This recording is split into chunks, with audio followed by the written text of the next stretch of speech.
नमस्कार साथियों, आप देख रहे हैं अपना टाइम्स न्यूज़ में आपके साथ प्रथम खुशिया।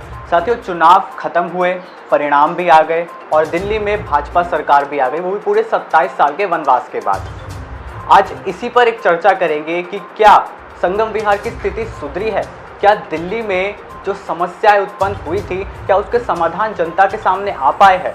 आज हमारे साथ जुड़े हैं पूर्वांचल मोर्चा दक्षिण दिल्ली के प्रवक्ता प्रेम शंकर जी। आज इन्हीं से सवाल जवाब करेंगे और जानेंगे कि क्या बीजेपी का स्टैंड है संगम विहार में। नमस्कार प्रेम जी, आपका बहुत बहुत धन्यवाद नमस्कार आने के लिए। जी धन्यवाद। तो मैं यहाँ से शुरुआत करना चाहूँगा कि दिल्ली में बीजेपी सरकार 27 साल के बाद आई है जी। और बात करें संगम विहार की, तो संगम विहार में करीब 12 साल के बाद भाजपा को कोई विधायक आया है। तो हम ये मान लें कि क्या बीजेपी सरकार के कार्यकर्ता ठीक से काम नहीं कर पा रहे थे सरकार आने के लिए बीजेपी की? यानी लगातार काम कर रहे थे। जो केजरीवाल सरकार थी, ये फ्री के लॉलीपॉप दे दे के सिर्फ भ्रमित कर रखा था। जैसे ये समझ लीजिए, जब नई दुल्हन आती है तो सबको पसंद पड़ती है ना, तो केजरीवाल साहब का यही हाल था। दिल्ली में इन्होंने सिर्फ भ्रम की राजनीति करी। जो ये मोदी ये नहीं करने दे रहे हैं, बीजेपी ये नहीं करने दे रही है। बीजेपी के कार्यकर्ता काम कर रहे थे, इसलिए इनके झूठे लॉलीपॉप के बाद, वादों के बाद भी ये जिस तरीके से एक धर्म की राजनीति कर रहे थे, उसके बाद भी बीजेपी आई है। तो ये कहीं ना कहीं हमारे कार्यकर्ताओं के वजह से ही आई है। आपको पता है, बीजेपी के कार्यकर्ता जमीन पे काम करता है और बीजेपी ही एक ऐसी पार्टी है जो किसको टिकट दे दे ये कोई नहीं जानता। इनमें तो टिकट का सबको पता है किसको मिलना है, बाप के बाद बेटा, बेटे के बाद भतीजा, भतीजे के बाद भाई, इनमें ये चलता है। लेकिन हमारे साथ ऐसा नहीं है। हमारी पार्टी में आपको मैं कल का ही बताता हूँ। कल हमारे मंडल का गठन हुआ है और उन दोनों मंडल अध्यक्षों को, जो हमारे बड़े भाई हैं गौरव परिहार जी, युवा साथी हैं हमारे, हमने काफ़ी साथ में काम करा है, उनको मंडल अध्यक्ष बनाया गया है। क्या ये आम आदमी पार्टी में पॉसिबल है? बिल्कुल नहीं है। तो ये भारतीय जनता पार्टी है जिसका कोई नहीं बता सकता इसमें कौन कार्यकर्ता कहाँ पे पहुँच सकता है, किसको टिकट दी जाए, किसको मंडल अध्यक्ष बना जाए। तो और गौरव भाई को बहुत बहुत शुभकामनाएं मंडल अध्यक्ष बनने पे। प्रेम जी, ये बताइए कि जिनका आप नाम ले रहे हैं गौरव परिहार जी, वो है कौन? जी मैं आपको यही बताना चाहूँगा। गौरव परिहार जी हमारे मंडल में उपाध्यक्ष थे, मेन टीम में बहुत एक्टिव कार्यकर्ता हैं और हमने गौरव परिहार जी के साथ बहुत काम करा है। और हमारा सौभाग्य है जो एक युवा साथी हमारा, जिसके साथ हमने काम करा, वो मंडल अध्यक्ष बने। और युवाओं में जो है कहीं ना कहीं जोश की लहर होगी, क्योंकि मंडल अध्यक्ष एक युवा है। और मुझे पूर्ण विश्वास है जो हमारे नए मंडल अध्यक्ष हैं गौरव परिहार जी, युवाओं को साथ लेके चलेंगे, क्योंकि ये भी एक युवा है जी। क्या संगम विहार की जनता इनसे रिलेट कर पाएगी? बिल्कुल बिल्कुल 100% करेगी। पार्टी जो करती है वो सोच समझ के कदम लेती है जी। और कहीं ना कहीं गौरव भाई में ये काबिलियत है, इसलिए इनको ये पद मिला। इनका अधिकार था, इनका हक था जी। बिल्कुल रिलेट कर पाएगी और पूरा मंडल बहुत जोर शोर से चलेगा और इनके नेतृत्व में सारे रिकॉर्ड तोड़े जाएंगे। जो पहले मंडल में काम हुआ उससे ज़्यादा काम होगा। प्रेम जी, मेरा दूसरा सवाल ये होगा कि संगम विहार की स्थिति में कोई बदलाव आपको नज़र आ रहा है कि पहले की स्थिति कैसी थी और अब की जब बीजेपी आ गई तो कैसी है? जी मैं आपको यही बताना चाहूँगा।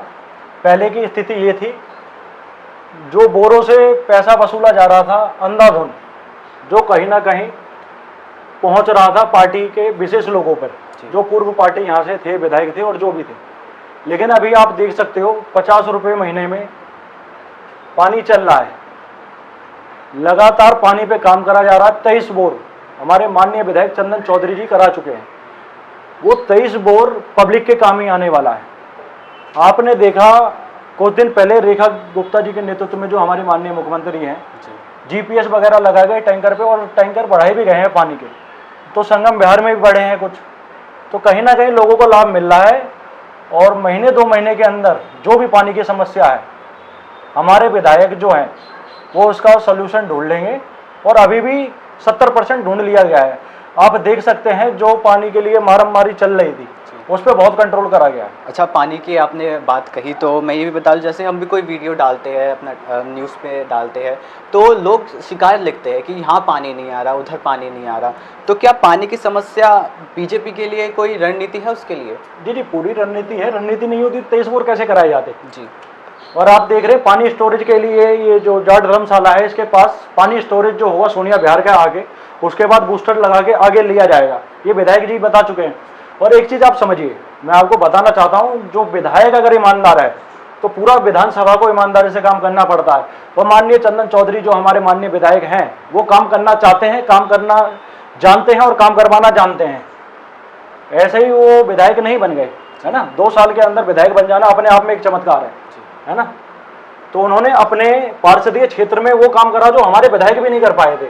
और विश्वास करिए, चंदन चौधरी जी की नीयत 100% साफ है ना। और काम हो रहा है और काम युद्ध स्तर पे हो रहा है जी।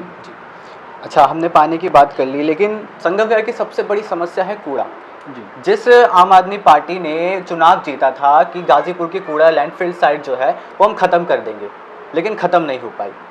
तो उसके लिए बीजेपी क्या स्टैंड रखती है? अब मेयर आपके हैं, विधायक आपके हैं, तो उस पर आपकी क्या रणनीति है कि क्या संगम विहार में कूड़ा हम हर जगह देखते हैं कूड़ा है, तो ना पिछली बार स्थिति सुधरी है ना अभी भी सुधर पाई है, इस पर क्या बोलें? जी, पिछली बार तो स्थिति इसलिए नहीं सुधरी जो ये निगम में चला रहे थे एमसीडी को। अभी की स्थिति सुधरेगी, मेयर बने हुए हमारे बहुत नज़दीक है, ज़्यादा दिन हुए नहीं है, स्थिति सुधरेगी। इनके पार्षद जो हैं ये कहीं ना कहीं पूरी जनता को नहीं पता किसका कार्य क्या है, आपको मैं बताना चाहूँगा। और ये कहीं ना कहीं हमारे विधायक की छवि खराब करने के लिए जगह जगह पे कूड़ा इकट्ठा करवा रहे हैं। नहीं तो आप समझिए, जहाँ अभी हम घर के बाहर खड़े थे कोने पे, वहाँ कूड़ा इकट्ठा, क्या मतलब है मेन रोड पे कूड़ा इकट्ठा करने का? ये कूड़े का जो काम है ये पार्षद के अंदर में आता है।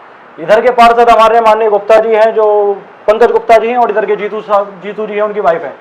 तो ये दोनों कार्य उनके अंदर में आता है और वो नहीं कर रहे। मैं ये पब्लिक को भी बताना चाहूँगा, कोई लाइट खराब है खंबे की तो वो कार्य भी विधायक जी के अंदर आता नहीं है, लेकिन हम तो मेहनत करके हाथ पैर जोड़ के कार्य करवाते हैं। हम कार्य करवाने वाले लोग हैं, मेहनत करना जानते हैं, लोगों की सेवा करना जानते हैं और करके ही आए हैं यहाँ तक। तो ये जो कार्य हैं ये पार्षद के हैं, फिर भी हम कोशिश कर रहे हैं, अगर हो जाता है तो हो, पूरी हमने एफर्ट लगा रखा है। लेकिन ये मैं पार्षदों से भी बोलना चाहूँगा, भाई साहब ये आपका कार्य है, करवाइए, नहीं तो 1.5 साल 2 साल बाद जब ये चुनाव होगा तो पब्लिक ने जिस तरीके से यहाँ के विधायक को काट के फेंका है, आपका भी वही हाल होने वाला है। नहीं तो अभी भी जनता, देखिए लोकतंत्र है, जनता की अदालत यहाँ सबसे बड़ी है।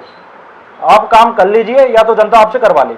अच्छा, यहाँ पे मैंने अभी देखा था कि पूरे रतिया मार्ग पर कूड़े मतलब नाली साफ हुई है, नालियाँ विधायक के अंदर आती है, रोड पे जो होती है उनकी नालियों की सफाई हुई, लेकिन कूड़ा साफ नहीं हुआ। शुक्रवार को जो बीते दिन बारिश हुई थी उसमें सारा कूड़ा बह गया, उस पर क्या सफाई देंगे? जी सफाई ये देंगे, गाड़ियाँ कम हो रखी हैं और गाड़ियाँ इनके अंदर ही आती है। जैसे आपने बताया नाली तो हमने साफ करवा दी जी, उसके बाद आपने देखा होगा जब पानी का जल भराव हो गया रोड पे, विधायक जी ने आधे घंटे के अंदर उसको साफ करवाया है। आप देख सकते हैं, मेरे पास फोटो वीडियो भी होगी उसकी। तो ये आपको पहली बार देखने को मिला होगा जो विधायक आधे घंटे में एक्शन ले लेता है किसी चीज के लिए। उससे पहले तो 11 साल में याद नहीं आई। तो विधायक बिल्कुल पाक साफ हैं, उनकी नीयत है कार्य हो, जो लास्ट व्यक्ति तक है उस तक विधायक जी का कार्य पहुंचे, और हम पहुंचाने की कोशिश कर रहे हैं। और हमारे विधायक जी की नीयत बिल्कुल ऐसी है जो भाई काम होना चाहिए, और काम कहीं ना कहीं आपको भी नजर आ रहा होगा जी जी। संगम विहार की सुरक्षा नीति पर क्या बीजेपी अपना सफाई देगी? हम लोग देखते हैं आए दिन वारदात होती रहती है, किसी ने किसी को चाकू मार दिया, कोई कुछ हो गया दूसरी गलियों में, इस पर क्या बीजेपी का स्टैंड है? जी, बीजेपी का स्टैंड इस पे ये है, जब से चंदन चौधरी जी विधायक बने उसके बाद आपको एक केस देखने को मुझे नहीं लगता मिला है जिस तरीके का आपने बताया। उससे पहले हो रहे थे, उसमें विधायक आम आदमी पार्टी के थे और पुलिस को सख्त गाइड करा गया है जो भाई कोई वारदात नहीं होना चाहिए, और कुछ होता भी है, छोटी मोटी घटना होती है तो विधायक जी का उस पर खुद भी संज्ञान होता है, कुछ ना हो। संगम विहार बिल्कुल साफ सुथरा आपको बहुत जल्दी नजर आने वाला है और आएगा, मैं ये आश्वासन दे सकता हूँ विधायक जी की तरफ से। और वारदात कम होंगी? बिल्कुल वारदात कम हुई। आप देखिए जब से हमारे विधायक बने चंदन चौधरी जी, 2.5 से 3 महीना हुआ है, वारदात आप देख लीजिए बिल्कुल कम हुआ है। जो पहले 75-80% था वो 5 से 10% पर रुक गया है, और ये भी खत्म करेंगे जी। वारदातें इसलिए होती हैं क्योंकि गुंडा विधायक के द्वारा पाला जाता है। हमारे विधायक गुंडा नहीं पालते, ईमानदारी से आप उनके पास कोई काम लेके जाइए, होगा कोई बदमाश बनेगा तो किसी की बदमाशी नहीं चलने देंगे। इसलिए वारदातें अपने आप कम हो गई हैं और 5-10% हो गई है, ये भी खत्म कर देंगे। अच्छा, संगम विहार में लंबे लंबे पावर कट होते हैं, तो और कई बहुत बड़े पावर कट होते हैं, 1-2 घंटे के होते हैं, तो क्या बीजेपी के पास इसका कोई समाधान है? क्योंकि ये तो शुरू से होता आ रहा है, चाहे जितनी भी सरकारें गई, सत्ता गई, पावर कट तो होते आ रहे हैं, बिल्कुल बिल्कुल। और जिससे जनता को तकलीफ हो रही है। और अभी गर्मियों का मौसम चल जी रहा जी, है। मैं आपको इस पे ही बताना चाहूँगा, सिर्फ पावर कट नहीं, नए मीटर लगाने में भी लोगों को दिक्कत आ रही थी। जी तो कुछ दिन पहले ही माननीय विधायक जो हमारे बड़े भाई चंदन चौधरी जी हैं, उन्होंने BSES वालों को बुला के, उनके पद अधिकारी जो बड़े बड़े हैं उनको बुला के एक मीटिंग रखी और उनको सख्त निर्देश दिए गए हैं जो भाई पावर कट के लिए जो भी समस्या है आप मुझे बताइए, मैं आपको ज़मीन देता हूँ, हर तरीके से आपके समर्थन में हूँ, लेकिन पावर कट नहीं होना चाहिए। तो हम उम्मीद कर सकते हैं बहुत जल्दी इसका समाधान ढूंढ लिया जाएगा। क्योंकि हम लोग ने देखा है कि जब भी थोड़ी सी बारिश हुई कट लग गया, कोई भी कुछ भी ठीक करने का हुआ कट लग गया 1-2 घंटे का। तो जनता को होता है ना कि कुछ करेंगे विधायक जी, कुछ होगा। जी जी, उसका समाधान ही ढूंढा गया है।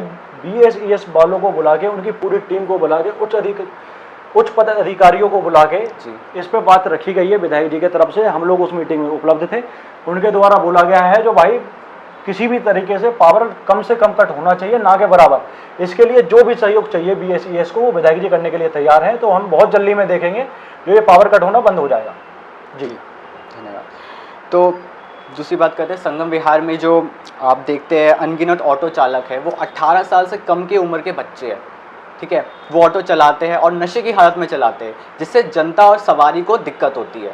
तो पहली बात कि 18 साल से कम की उम्र के बच्चों को किस तरह से लाइसेंस मिल जाता है, और दूसरी बात कि उनको नशे का सामान कहाँ से मिलता है ऑटो चलाने के लिए, इस पर क्या स्टैंड रखेंगे? जी जी, इस पर मेरा स्टैंड ये रहेगा, जो आप बता रहे हैं 18 साल के बच्चे ऑटो चला रहे हैं जी, ये चला नहीं रहे, चला रहे थे जब हरियाणा नंबर ऑटो चल रहा था। आपको पता है हरियाणा नंबर ऑटो 30-35-40 हज़ार रुपये के आ जाते थे, कोई भी उठाता था, कोई काम धंधा नहीं करता था तो बच्चा हो और वो चलाता था।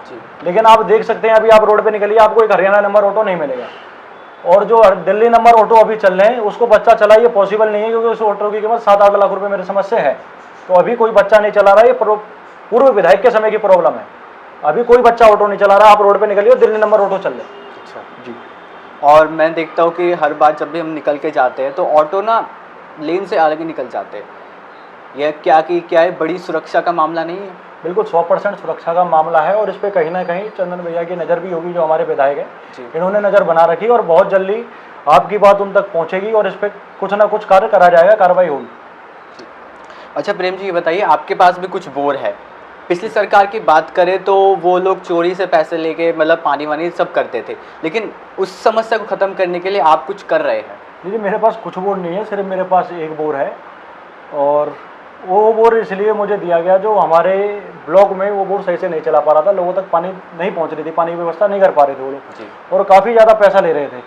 अभी स्थिति ये हो गई जो हमारे पास बोर दिया गया पीछे से, तो भाई हमें कोई नहीं मिल रहा है, आप बोर चलाइए और तरीके से चलाइए। 2.5 महीना हो गया ना मेरे बोर पे एक टैंकर पहुँचा है, सिंगल टैंकर। मैं आपको बताता हूँ ना, अभी तक हमने सिंगल टैंकर भिजवाया किसी के घर पे, जिस तक मेरा पानी है, हमारे बोर का पानी है।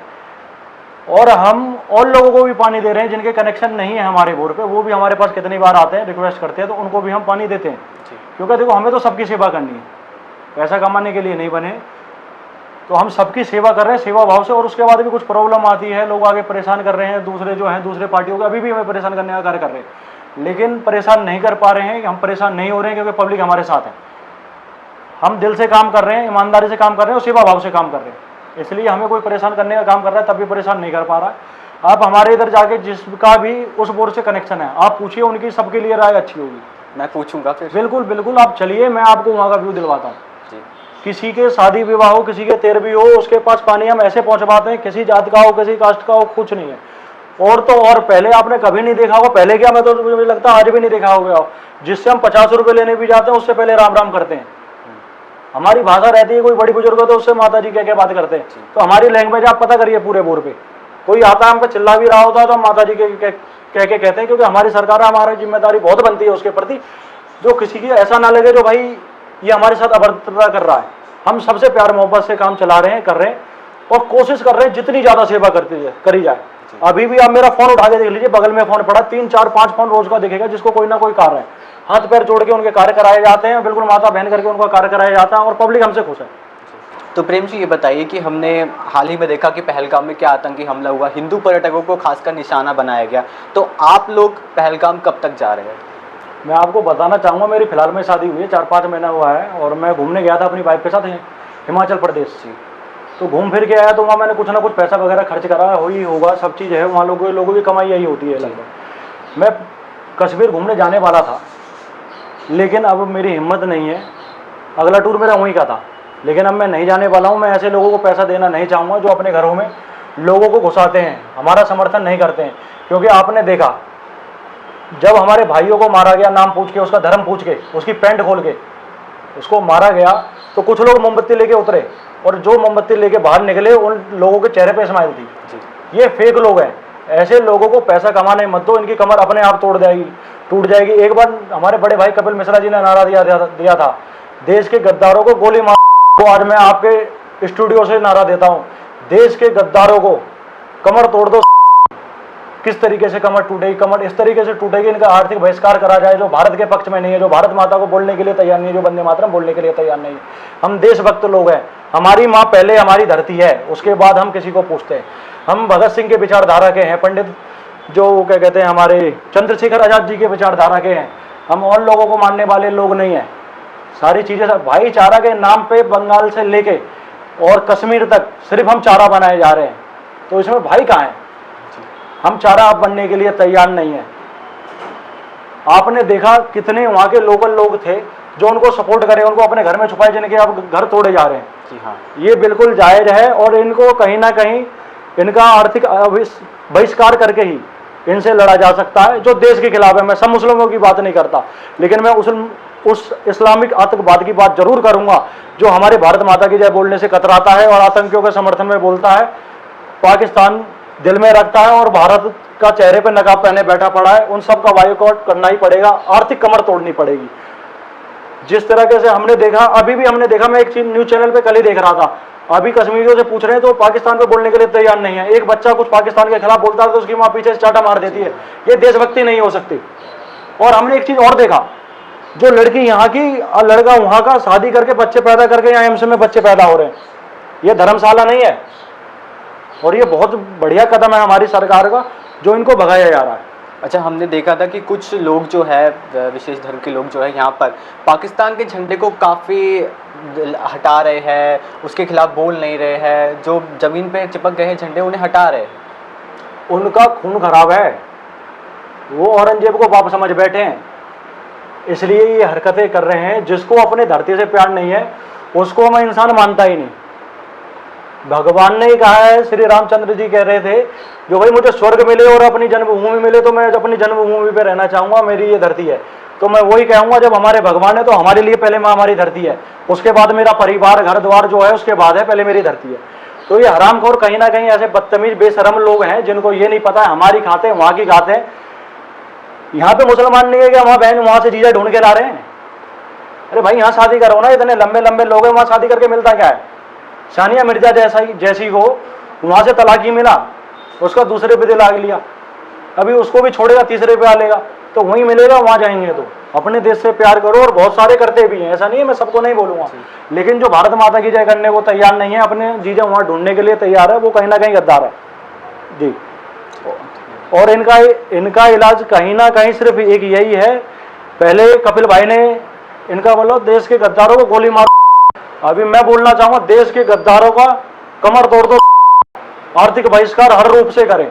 अभी आपने देखा जब कांवड़ यात्रा निकल रही थी, माननीय मुख्यमंत्री यूपी के योगी आदित्यनाथ जी, जिनको मैं गुरु भी मानता हूँ राजनीति में, उन्होंने एक चीज़ कहा था, तो भाई अपने दुकान के आगे नेम प्लेट लगाओ जो आप कौन हो। वो इसलिए बोला गया था, कहीं ना कहीं कोई थूक के, कोई मूद के, कोई ऐसा करके हम अपने धार्मिक स्थल पे जा रहे हैं। तो भाई हम तो नहा धो के बिल्कुल साफ सुथरे होकर जाते हैं, हम तो ऐसा चाहते कोई हमें भिड़े ही ना उस वक्त, हम तो अलग से जाके पूजा पाठ करें। तो इनको प्रॉब्लम हो गई, छाती पीटने लगे, अरे नहीं अरे नहीं अरे नहीं, जबकि भाई पूजा भगवान की हिंदू करने जा रहा है, मुसलमान तो नहीं करने जा रहा। तो हमारा कर्तव्य बनता है जो हमें पता चले हमें साफ सफाई मिल रही है कि नहीं मिल रही है, कहीं नॉनवेज तो नहीं बिकता, क्या करता है या नहीं करता। लेकिन अभी आपने देखा जो पैंट खोल के सामान चेक करके मार रहे थे, ये नाम पूछ के धर्म पूछ करके मार रहे थे, जाति तो नहीं पूछी, धर्म पूछा। तो अभी इसका विरोध किसी ने आगे नहीं करा, कहीं ना कहीं ये वो पाप है जो मन में छुपा पड़ा है, और ये कहीं ना कहीं उस चीज का समर्थन, जो विरोध नहीं कर रहा वो समर्थन कर रहा है जी। तो बहरहाल प्रेम जी का ये गुस्सा था, प्रेम जी ने काफ़ी सख्त भाषा का उपयोग किया, लेकिन हम उनकी भाषा का समर्थन नहीं करते, हालांकि ये उनका गुस्सा है। तो बहरहाल देखना ये होगा कि संगम विहार की स्थिति बीजेपी के आने से क्या सुधरेगी, क्या जनता की समस्या बीजेपी समझ पाएगी और उस पर कोई एक्शन ले पाएगी। तो ये तो थे प्रेम शंकर जी, जो कि दक्षिण दिल्ली के पूर्वांचल मोर्चा के प्रवक्ता है। अगली बार किसी और शख्सियत के साथ मुलाकात होगी, उनके साथ सवाल जवाब होंगे। तब तक के लिए देखते रहिए अपना टाइम्स न्यूज़। मैं आपके साथ प्रथम दुसिया, वीडियो जर्नलिस्ट आकाश चैन।